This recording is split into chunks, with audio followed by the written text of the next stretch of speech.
You say Rado. Rado. No, I say Rado also, but... I also say Rado. Yeah. It was just a pun.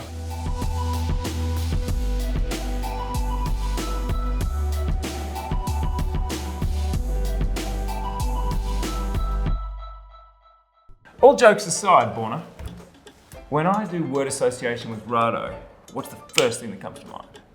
Materials, probably. Yeah. Probably ceramic specifically, really. Yeah. I was and- hoping for a different answer, to be honest. Oh, really? Yeah. Okay. Hoping for Captain Cook. Oh, no. I mean, Captain Cook in recent years, yes. Yep. Especially since the vintage models are sort of difficult to come by. In recent years, definitely has been Captain Cook. I would say Diastar, that's sort of a hidden gem if you want something that's sort of quirky and weird looking. But today's about the Captain Cook. It is. And about ceramic. It is. So, in fact, your answer is right. Ceramic and Captain Cook are both a part of the story. I'm always right. I just want to, let's go a little bit back in time to when you were still right. Actually, but you were not born. In 1962. So Rado actually is a relatively new brand. Can you believe? I mean, yes, in those terms, you would call it a new brand, especially one that is, doing vintage re-releases and things like that for being founded relatively late. 1957 was the first watch with a Rado brand on it. So in a world where we have, I love saying in a world where we have centuries old watch brands. Rado was founded in 1957, or in fact it had its first watch with a Rado brand. So only 5 years later came the Captain Cook, which was an attempt by the brand to really cash in on the blowing up. I mean, market. dive watches were the be-all end-all at the time. Yep. You've got the 50 Fathoms and the Submariners and all of those things, and Rado was like, hey, you know what? I want some of that. I want some of that. But Yeah. we'll add something new. We will add an inwardly sloping bezel. That's In 62, they released a 35.5mm diver on beads of rice with an inwardly sloping bezel. Someone with a Hawkeye in the 2010 to 17 period saw this in the archives and thought, I wonder. Yeah. So they did the reissue in 2017. I always talk about this moment, but I was at Basel looking through the Rado collection, and then hidden somewhere underneath a whole bunch of ceramic watches was A truck a truck. in ceramic. A watch with a truck, so we'll leave that in. A watch with a truckload of charm, which was the 2017 reissue. It was only 1,962 pieces, 37mm. You freaked. Yeah. I couldn't afford one at the time, otherwise I would have bought one. Because you were like 13. No, well, 2017 I was 18 and I just bought a very broken Speedmaster that I couldn't afford to fix. So no Rado for me. I should have bought the Rado because I probably would have still had it. Yeah. Yeah. And it would still be working. Yes. Yeah. So that's how recent this story goes. It's recent as 62 when the model first came out. It's as recent as 2017 when it was brought back. And then of course, what becomes accidentally a entirely new platform for Rado starts to go on the journey of let's acquire some other Rado characteristics, because the model from 62 was a typical stainless steel watch. It was a vintage reissue that didn't really have any of the brand marks or sort of what you'd expect from Rado. So over the years between 2017 and now 5 years later, we have had this very purposeful meeting of the two worlds, of ceramic and of Captain Cook. Yes, exactly. Yeah. They went like step by step. They first did the reissue, then a larger size, and then ceramic and other stuff. And where are we now? We're in plasma and plasma high-tech ceramic. And that's the line. So what we have here, to really quickly sum this up for anyone that's just browsing their retailer or jeweler's cabinet, if you see a watch with a sunray dial and a smoked bezel, these are both sort of aged ghost bezels, and then you have this high polished center link and matte ceramic outer link and case, then you are in plasma town. That's right. Plasma high-tech ceramic. The rest on the table here will be just high-tech ceramic, is what Rado likes to call them.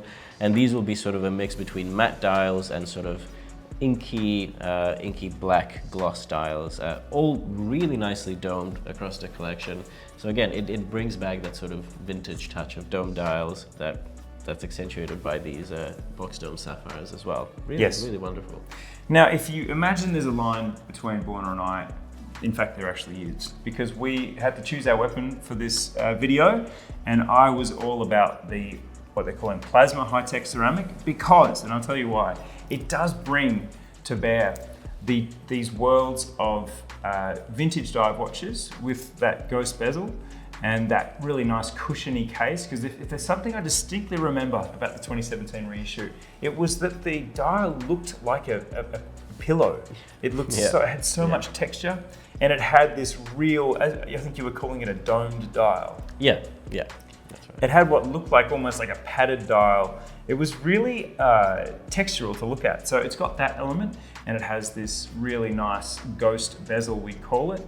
And for me, sunray dials always just bring that extra little bit more texturality and sort of tactility to your eyes. Absolutely, and the blue they use for this one as well it's still this sort of washed out, sort of slightly grey color that works well with the ghost bezel, and the slightly, I guess, greyish ceramic color as well. Yeah, so I chose it for those reasons. I find, and to get to the specs of this watch, it is very high. It's 14.6 millimeters high. It's 300 meters water resistant, so we have a legitimate dive offer there. We have a 43 millimeter case. And then I think the redeeming factor, if some of those numbers have sounded large, is the sub 50, the 49.5 millimeter lug to lug. But yeah, this is hitting all the right sort of smoky, aged, it's almost like a graphite gray bezel. That's actually a very good, graphite color and sort of graphite ceramic color around the outside as well. That's right. But Borna, I'm trying to work this out. The bezel looks, it only very, very slightly slopes. Exactly. Because the other one had kind of a dog trump. On the 37mm edition, I think because it was so much smaller, they needed to, I guess, bring it in even more. Yeah. But it was, I've never thought about it that way, and now I will never I won't ever be able to not think about it that way. So thanks for that. Not in the rehearsal, it just struck me that it's like sometimes some of my favorite watches are kind of ugly, like the Rolex bubble back. Some of these models that are just like comically proportioned. They're so weirdly proportioned that they're kind of cute. Yes, and I would say that it's like a pug. It's ugly but very cute. A pug in a dog trumpet. But no, the original model was super charming.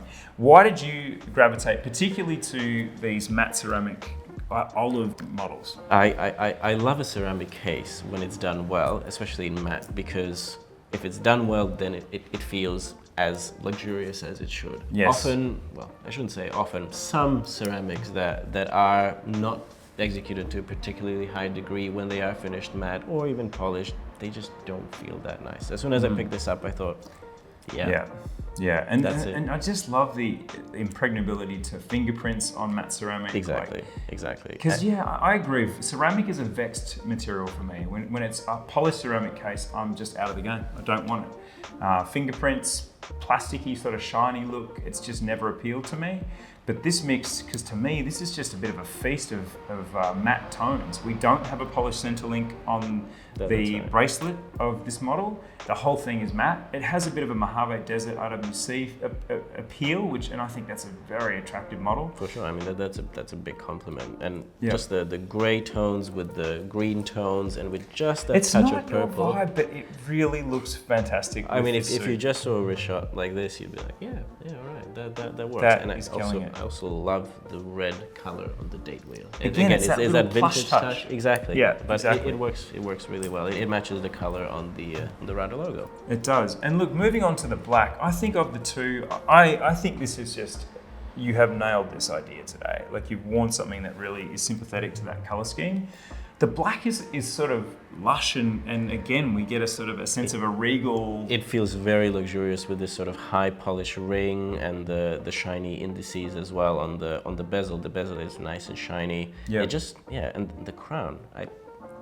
I've noticed it before, but now that I think about it, matching the crown and the bezel color, that's quite a nice touch as well. That's interesting. Yep. And then again, because it is this glossy, like appearing to be lacquer dial, you get that extra little bit of, again, that luxuriousness of a beautiful shiny dial. I'd probably pair these with the plasma high-tech ceramics as being the slightly dressier, maybe desk dive as well. Well, these get that sporty look for sure from the matte ceramic. Now that's a pretty exhaustive breakdown of aesthetics and of the outer appearances. What about the movement? So Rado calls it the R763 movement. It has an 80-hour power reserve and a beat rate of 21,600 beats per hour, which does remind us of other sort of Swatch Group products, but that's by no means a bad thing here. The power of the group. Exactly. I mean, it just makes sense that it's included here, and it's, you know, if someone complains about the lower beat rate, I'll put two watches side by side and ask them to tell me which one is which. So Tends to end the argument, that one. I mean, look, I'll take 80 hours power reserve over beat rate any day of the week. Yep.